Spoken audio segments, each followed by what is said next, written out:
নতুন ডিজাইনের ৬টি নোটের ছবি প্রকাশ করেছে বাংলাদেশ কেন্দ্রীয় ব্যাংক। নোটগুলোর মধ্যে রয়েছে ৫০০ টাকা, ২০০ টাকা, ১০০ টাকা, ১০ টাকা, ৫ টাকা, ২ টাকা।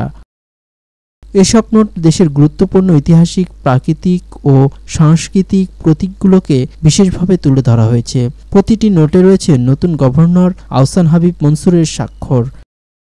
নতুন নোট উন্নত নিরাপত্তা বৈশিষ্ট্য যুক্ত করা হয়েছে, যা নকল প্রতিরোধে সহায়ক হবে। তবে পুরনো নোট চলবে বলে জানিয়েছে কেন্দ্রীয় ব্যাংক।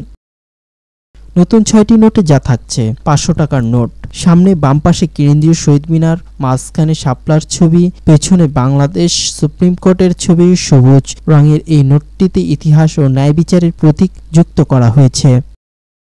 ২০০ টাকার নোট, সামনে ঢাকা বিশ্ববিদ্যালয়ে অপরাজয় বাংলা ভাস্কর্য, শাপলা, পেছনে জুলাই ২৪ সালের গণ অভ্যুত্থানের সময় ছাত্রদের আঁকা গ্রাফি, নোটটিতে হলুদ রঙের। ১০০ টাকার নোট, সামনে বাগেরহাট ৬০ গম্বুজ মসজিদ ও পিছনে সুন্দরবনের ছবি। নীল রঙের এই নোটটিতে রয়েছে ঐতিহাসিক ও প্রাকৃতিক নিদর্শন। ১০ টাকার নোট, সামনে বায়তুল মোকাররম জাতীয় মসজিদ, পেছনে গণঅভ্যুত্থানকালীন গ্রাফিতি। গোলাপি রঙের এই নোটে ধর্মীয় ও রাজনৈতিক প্রেক্ষাপটের একত্রিত করা হয়েছে। ৫ টাকার নোট, সামনে ঢাকার ঐতিহাসিক তারা মসজিদ এবং পিছনে গণ আন্দোলনের শিল্পচিত্র। নোটটির রং গোলাপি।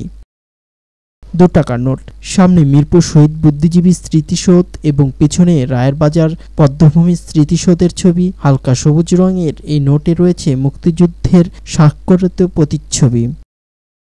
সব নোট জলছাপে রয়েছে রয়্যাল বেঙ্গল টাইগারের প্রতীকছবি। মূল্যবান ও বাংলাদেশ সরকারের মনোগ্রাম সংযোগ করা হয়েছে। কেন্দ্রীয় ব্যাংকের ভাষ্যে বলা হয়, এই নতুন ডিজাইনে বাংলাদেশ ইতিহাস, সংস্কৃতি এবং জনগণের সংগ্রামের চিত্র বিশ্ব দরবারে তুলে ধরবে।